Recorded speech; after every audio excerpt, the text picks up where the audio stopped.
Don't you find that the people with the biggest hearts have generally all gone through their own major personal struggles? They seem to have a compassion for people that only the hard knocks of life can bring out. Nick Pearce is one such guy.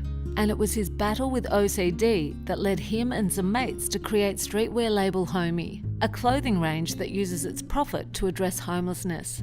Tell me how it actually works, what you're doing here at Homie. We use 100% of our profits to provide brand new clothing, training and job opportunities to young people affected by homelessness hardships. So we do that in two ways. We provide a retail training and employment program for young people who I guess identify as being at risk of experiencing homelessness.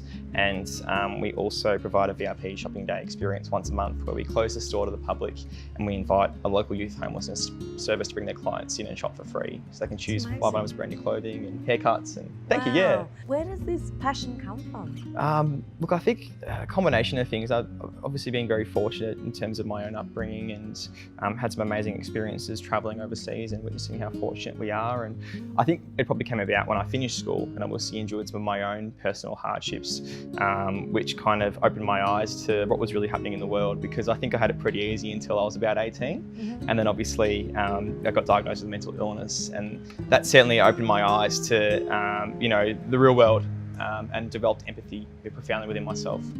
And when you talk about mental illness, is it something you're prepared to talk about? Yeah, absolutely. I got diagnosed with OCD when I was just finished school, and I guess I had a lot of stability in my life up to that time, and at school it was a pretty easy road for myself.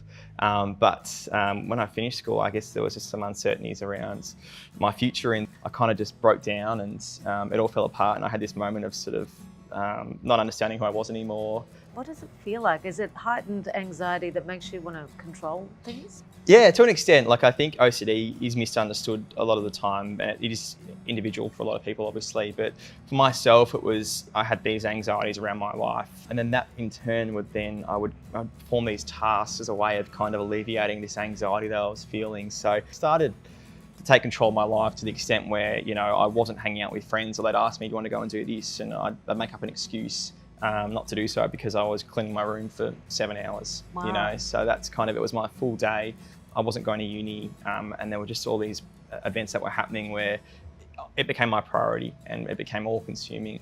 So I had a really great network of support, but at the time it was very foreign initially, you know, jumping on medication and talking about my feelings and all these things, and talking about things that obviously, you know, I kept within myself for a long time. So it was very therapeutic and cathartic. I guess I'm really fortunate that also having purpose within my life and feeling like I am, you know, leaving some sort of a legacy or an impact on the world through the work that we're doing, even though it is, in the scheme of things, you know, it's relatively small. But I'm really proud of being able to do something that I believe in that is making a genuine difference. Absolutely. Kindness only, people. If you enjoyed that video, don't forget to like and subscribe so that we can keep you up to date with all our latest content.